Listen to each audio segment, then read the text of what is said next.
الفرق كلها مستعده بشكل كويس.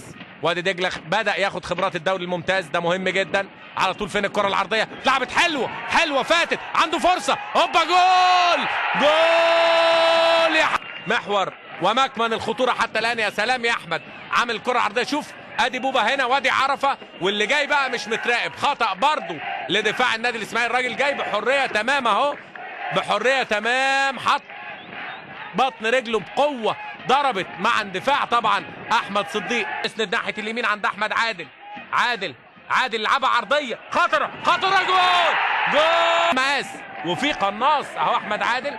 شوف لعب الكره الواو لبره، يا سلام يا احمد يا عادل، تتدرس.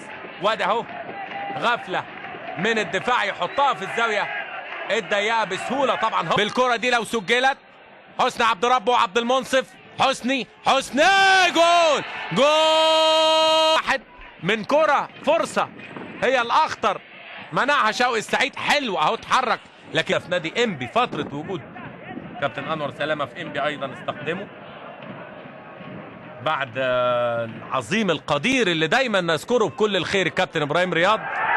وادي على طول جول، مش ممكن، سبحان مغالى. هتشوف لعيبه عبد المنصف منين.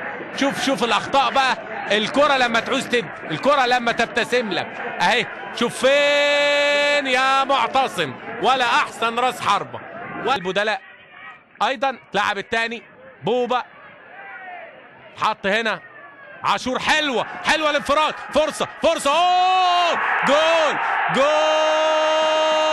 النتيجه هتفتح هذا الموسم، وده معناه ان الافارقه بتشوف عاشور رؤيه واسعه عشان ما يديش فرصه انه يبقى متسلل. احمد عادل لعب، شوف عادل بقى، شوف التقل والثقه بقى اهو، استنى ولعبها له الراجل، خلاص جول. الكره بتناديه، الكره بتحبه وبتناديه على